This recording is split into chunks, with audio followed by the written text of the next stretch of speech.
So అదే మీరు ఒక సంపూర్ణమైన జీవితం కోరుకుని అసంపూర్ణంగా మిగిలిపోయాను. అసంపూర్ణంగా అంటే అనే అర్హత గానీ లేదు లేదు నాకు, నేను అనుకుంటా అంతేనే. అసంపూర్ణమైన జీవితం ఇది, సంపూర్ణమైన జీవితం కాదు. సంతృప్తికర జీవితం కానీ అసంపూర్ణమైన జీవితం. అన్నీ ఉన్నాయి, ఏవీ లేవు.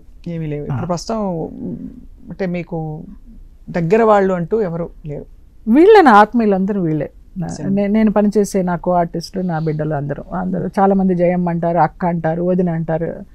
ఎవరే రకంగా పిలిస్తే ఆ రకంగా పలుకుతా. పోనీ మామూలుగా స్త్రీలకు ఉండే నగలు, చీరలు ఇవైనా ఇష్టాలు ఉన్నాయి? ఇప్పుడు లేదమ్మా, అసలు బంగారం మీద లేనే లేదు. వేసమెత్తు బంగారం లేదు నాకు. కేజీ బంగారం ఏమో అమ్మేశాను, ఏమీ లేదు. ఏదైనా ఉంటే నా మేనగోడళ్ళకి చేర్చి పెడతా ఉంటా. వాళ్ళిద్దరు పెళ్ళిళ్ళు నా బాధ్యత, వాళ్ళకి చేర్చి పెడుతూ ఉంటా. కానీ నాకు ఒంటి మీద నగ వేసుకోవాలంటే చిరాకు. ఇట్లా ఎక్కడికన్నా వస్తే ఈ 1 గ్రామ్ గోల్డ్లు అవి వేసుకుంటాను. ఇంట్లో ఉంటే ఒక నైటీ, ఒక ముడి, పని మనిషిలాగా ఉంటా. అంతేనా? ఏ అలంకారం ఉండదు. మరి మీ చర్మం ఇంత అందంగా ఉండడానికి ఏం చేస్తుంటారా? ధ్యానం చేస్తారా? మెడిటేషన్ చేస్తారా? రమణ మహర్షి గారిది అరుణాచల సేవ పెట్టుకుని ఒక తేజస్సు, ఇది బాహ్య ఇది అనగట్లేదు, అదే ఒక తేజస్సు చేస్తారా? ఈ మధ్య చాలా ప్రశాంతంగా ఉండడం నేర్చుకుంటున్నాను. రమణ మహర్షి గారిని నమ్మిన తర్వాత నాకు ఈ గ్లో వచ్చింది. ఎంతమందో చిన్న పెద్ద అందరూ కూడా దిష్టి తీసేస్తూ ఉంటారు, అమ్మవారిలాగా ఉన్నావు, కళగా ఉన్నావు అని. ఒక్కొక్కసారి నాకు నేనే ముద్దొస్తాను, మనల్ని మనమే ప్రేమించుకోవాలన్నట్టు. ఏమో తెలియదు, ఈ పాజిటివ్ యాటిట్యూడ్ వల్ల ఈ స్కిన్ ఇలా గ్లో కనిపిస్తోందేమో అనుకుంటా. లలిత గారు, ఎన్ని చీరలు ఉంటాయి మీ దగ్గర? ఓ ఇచ్చినవి ఇవ్వంగా అందరికి పంచంగా ఒక 700-800 ఉంటాయిరా. 4 బీరువాలు ఉంటాయి. అవి మెయింటైన్ చేయడమే జీవితకాలం. ఈ 1 గ్రామ్ గోల్డ్లే కొన్ని లక్షలు ఉంటాయి. ఒక 50 లక్షల వరకు ఒక 10 పెట్టెలు ఉంటాయి నగలు. అబ్బా, ఏం ఓపికండి. సీరియల్కి వేసినవి వేయకుండా, కట్టినవి కట్టకుండా వేస్తా. నా క్యారెక్టర్కి అంత ఇంపార్టెన్స్ ఇస్తా. నా క్యారెక్టర్ ముఖ్యం నాకు. అలాగా పంచంగా ఉంటాయి. అవే మళ్ళీ తిరిగి వాడుతూ ఉంటాను. మిక్స్ అండ్ మ్యాచ్ బ్లౌజెస్ ఒక 50 కుట్టి పడేస్తాను, డిజైనర్ బ్లౌజులు. వాటినే వాడతాను అన్నిటికీ. ఎప్పుడు కానీ కళగా అలాగా రేడియంట్గా ఉంటారు. అంతే, బయటకు వస్తే ఇలా ఉంటా. ఇండస్ట్రీలో మీకు ఎవరు మిత్రులు? అప్పుడు అందరూ చలపతిరావు గారు, ఏవిఎస్ గారు, గిరిబాబు గారు ఇప్పటికీ ఫోన్ చేస్తారు. అంత పెద్ద ఆయన. జయలలిత ఒకసారి ఇంటికి రా, భోంచేసి వెళ్ళు అంటారు.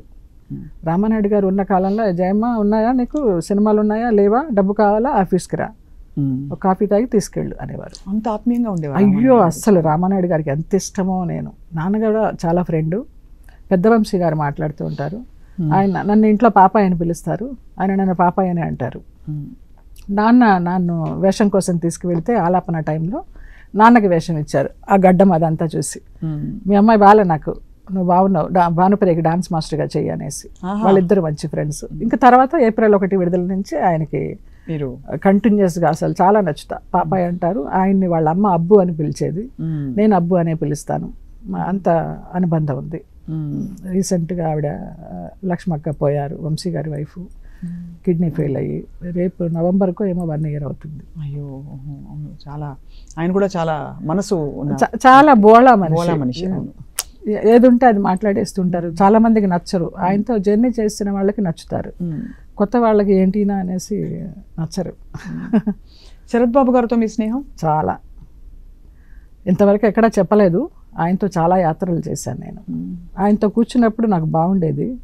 నేను ఇట్లా గుళ్ళకి వెళ్తున్నాను అంటే మీకు అభ్యంతరం లేకపోతే, నేను ఒక ఆడదాన్ని అని అభ్యంతరం లేకపోతే మీతో గుళ్ళకి రావచ్చా అని అడిగాను. శుభ్రంగా రావచ్చు అన్నారు. ఆయనతో ఎన్ని యాత్రలు చేశాను. ఒక మానస్ సరోవర్కి కూడా నన్ను తీసుకువెళ్తానని ఆయన ఏదో ఏం జరిగిందో తెలియదు, ఆయన ఒక్కరే వెళ్ళిపోయారు. వెళ్ళిపోయి వచ్చి ఫోటోలు పెట్టారు. అప్పుడు ఏడ్చా, అరే మానస్ సరోవర్ చూడలేకపోయినానే అనేసి.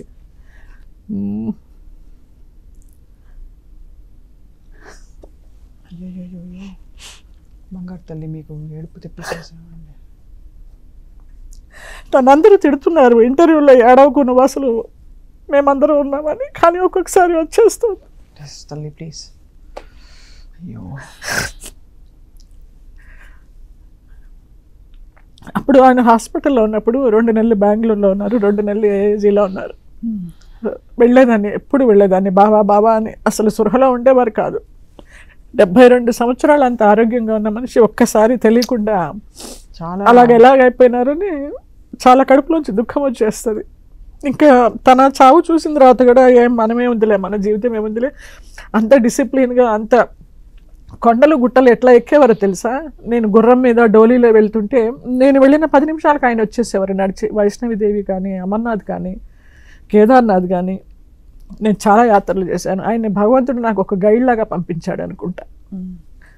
లాస్ట్లో ఇక సృహలో లేరు, పోయినారు. చాలా తీరని లోటు అండి. అదే ఇది అంటే ఇక్కడే మాయ తెలిసిపోతుంది మనకి. మనం ఎక్కడెక్కడైతే నేను ఎక్కడ చెప్పాలా, రివీల్ చేయాలి ఆయన గురించి, నేను తిరిగాను చెందాను అనేసి మీతో చెప్ప. మిమ్మల్ని ఏడిపించాము, ఆ పాప మాదే. మీరు ఇంత భావోద్వేగం ఉన్న వ్యక్తి జయలలిత గారు. మీరు నిజంగా మీకు అంతా మంచి జరగాలి ఇలా. మీరు థ్యాంక్ యూ తల్లి. ఇదంతా బోనస్ ఈ లైఫ్.